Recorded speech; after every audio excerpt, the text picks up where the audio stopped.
alamin wassalatu wassalamu ala asrofil anbiya'i wal mursalin wa ala alihi wa sahbihi ajma'in amma ba'du. Alhamdulillahirabbil alamin, puji syukur kehadirat Allah Subhanahu wa taala yang alhamdulillah pada hari ini kita masih diberi ribuan kenikmatan, di antaranya kenikmatan sehat walafiat, iman Islam dan panjang umur. Salawat serta salam semoga selalu tercurah kepada junjungan tertinggi kita Nabi besar Muhammad SAW. Pada hari ini alhamdulillah kita diberi kesempatan. Pada hari ini insya Allah kita akan berbincang-bincang tentang kiat-kiat bagaimana menjadi seorang wirausaha atau pengusaha yang sukses. Alhamdulillah pada hari ini kita kedatangan tamu narasumber kita yaitu Bapak Haji Suyatno. Beliau adalah wirausaha dalam bidang garment atau konveksi. Assalamualaikum warahmatullahi wabarakatuh, Pak Haji. Gimana kabarnya? Alhamdulillah baik. Alhamdulillah sudah hadir di acara ini. Semoga nanti bincang-bincang kita ada manfaat untuk banyak orang. Insya Allah. Assalamualaikum warahmatullahi wabarakatuh. Alhamdulillahirabbil alamin wa bihi nasta'inu ala asyrafil anbiya'i wal mursalin wa ala alihi wa ashabihi ajma'in amma ba'du. Qala rabbi shrah li sadri wa yassir li amri wa hlul lisani yafqahu qawli. Pertama-tama marilah kita panjatkan puja serta puji syukur kita kehadirat Allah SWT, yang mana kita masih diberikan begitu banyak nikmat oleh Allah, yang bernikmat sehat, nikmat panjang umur, nikmat iman serta nikmat Islam. Salawat serta salam marilah kita haturkan keharibaan junjungan tertinggi kita Nabi besar Muhammad sallallahu alaihi wasallam dan pada keluarganya, sahabatnya, tentunya kepada seluruh umatnya termasuk kita semua, dan semoga kita termasuk orang-orang yang mendapatkan syafaat beliau di akhir zaman kelak. Amin amin ya rabbal alamin. Sebelum saya mulai, ada beberapa yang ingin saya sampaikan tentang mungkin bisnis di dunia garment ya, di tahun-tahun adanya corona ini atau COVID-19 ini. Ada beberapa hal yang perlu disampaikan, di antaranya mungkin tentang kesehatan. Kita harus menjaga protokol kesehatan, dan prokes kita minimal menjaga 3M ya, yaitu mencuci tangan, menjaga jarak, atau memakai masker yang pertama itu.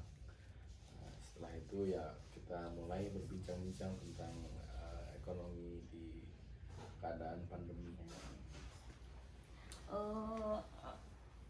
Bapak dari sejak tahun berapa mulai usaha ini? Tahun tepatnya di tahun 2003. 2003 sudah mulai merintis berwirausaha dengan membuka konveksi.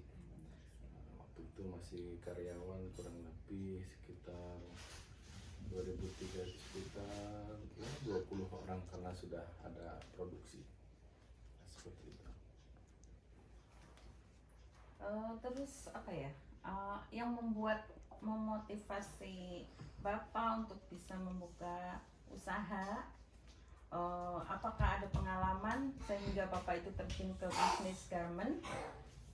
Alhamdulillah pengalamannya waktu dalam masih kerja. Waktu itu kebetulan saya bekerja di marketing, dan alhamdulillah dalam pekerjaan itu sekaligus untuk sebagai belajar operator dari produksi itu sendiri, karena waktu awal perusahaan, waktu saya bekerja dulu itu segala sesuatunya ACC lewat saya, jadi saya alhamdulillah bisa mengetahui semua bidang di dunia garment atau dunia konveksi. Nah, dari situ saya termotivasi untuk memulai membuka usaha sendiri.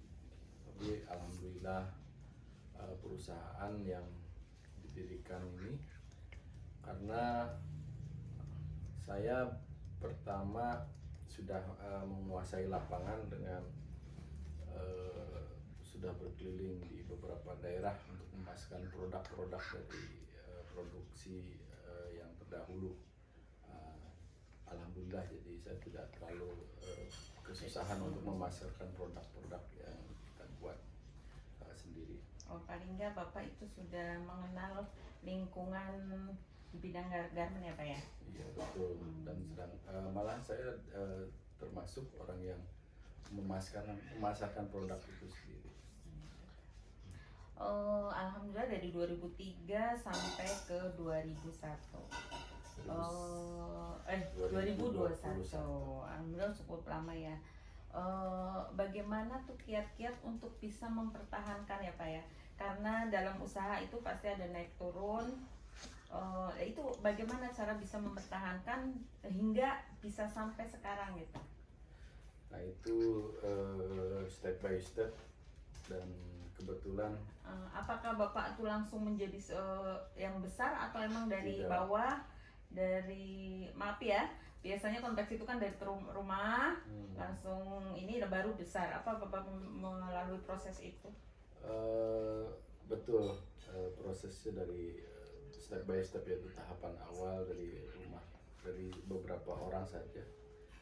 Sedikit demi sedikit kita setiap tahun alhamdulillah bisa ada penambahan, dan tidak sekaligus besar karena produksi ini memang garment ini tidak bisa kalau kita bermodal kecil langsung besar, karena terus terang saja memang modal di garment ini memerlukan modal yang sangat luar biasa.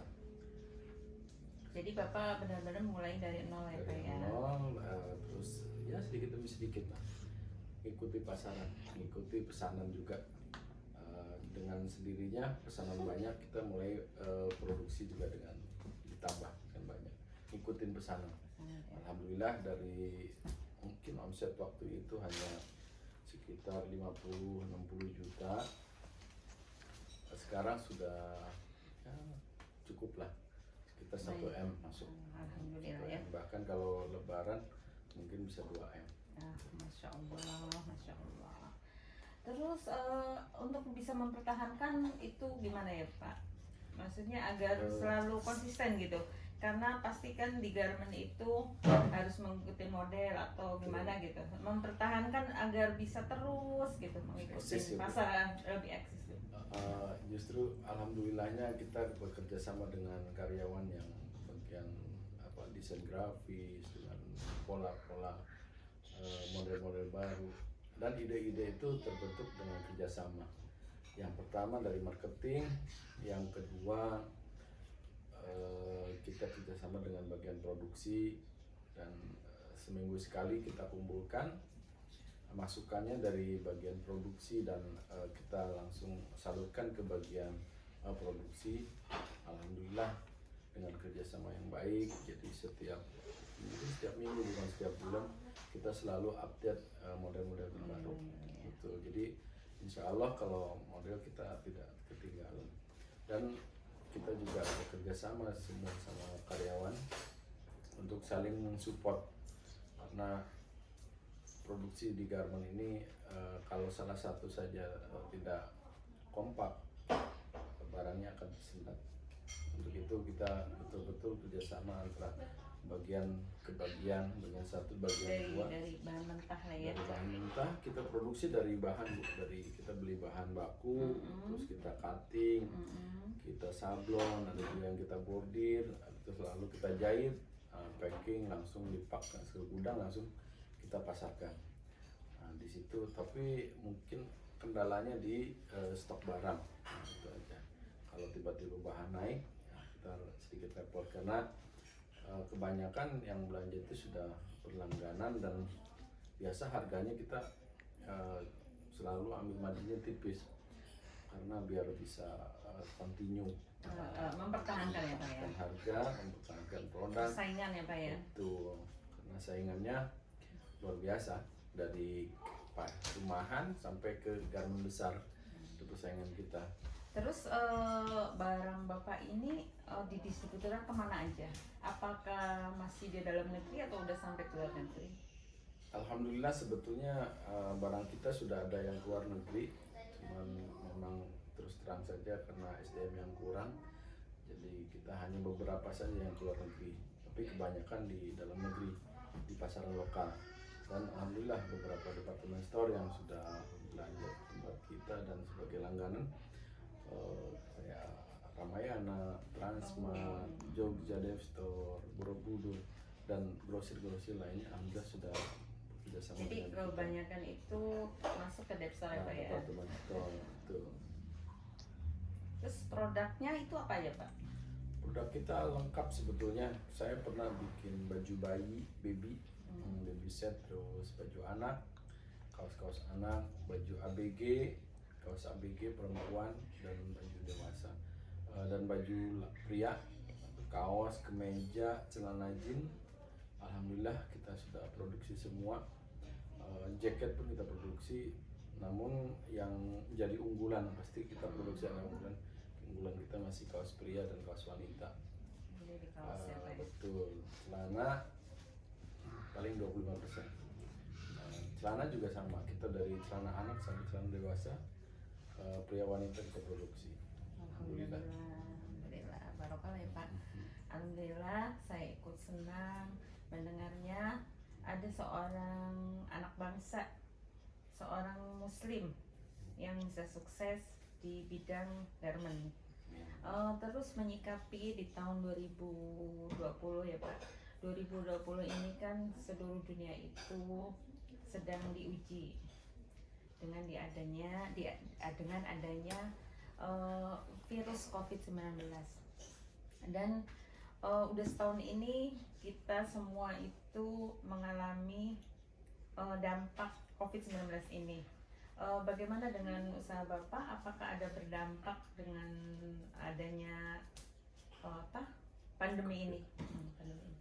Sebetulnya sangat berdampak Bu, karena memang di saat produksi lagi berlimpah waktu itu, karena memang kita setiap lebaran mungkin semua produksi garment atau pakaian itu setiap menjelang lebaran itu pasti semua produsen akan menyetop produksinya, maksudnya akan mempersiapkan produksinya untuk lebaran. Itu di awal tahun 2020 ya Pak ya? Iya betul, di saat itu kita lagi full, istilahnya semua modal terjun semua ke bahan. Sedangkan setelah barang sebagian mungkin baru 50% barang itu jadi stok, kita mau kirim barang, kita tidak bisa kirim karena semua dev store yang tadinya sudah pesan dibatalkan semua. Beberapa toko membatalkan pesanannya. Sedangkan barang itu sudah jadi, sudah tinggal mengirim barang ke toko tersebut. Namun ya bagaimana lagi, karena memang seluruhnya bukan hanya kita, semuanya ya di situ kita udah mulai sedikit kolaps sebetulnya, karena kita harus memikirkan untuk membayar karyawan, THR bulanan, karena udah menjelang puasa. Kita mikirin segalanya lah di situ. Biasanya kita udah bisa berbagi juga, namun ya akhirnya ya sedikit tersendat. Tapi alhamdulillah sampai saat ini dan ada saja jalan keluar. Waktu itu sempat kita bikin APD untuk menutupi kekurangan dari pesanan kita. Alhamdulillah ada teman yang membantu untuk memesan waktu itu, bukan dokter.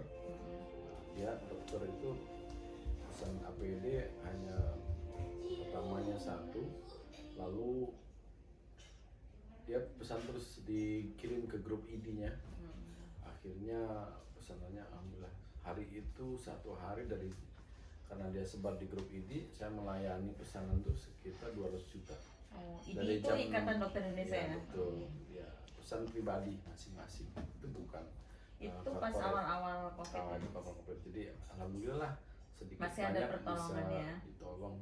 Betul untuk yang menutupi kekurangan yang memang waktu itu sangat susah. Terus berdampak dengan karyawan?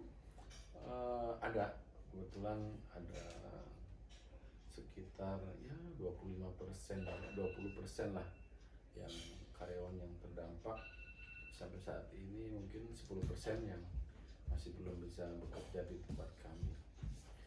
Tapi ya insya Allah mudah-mudahan kedepannya bisa normal kembali.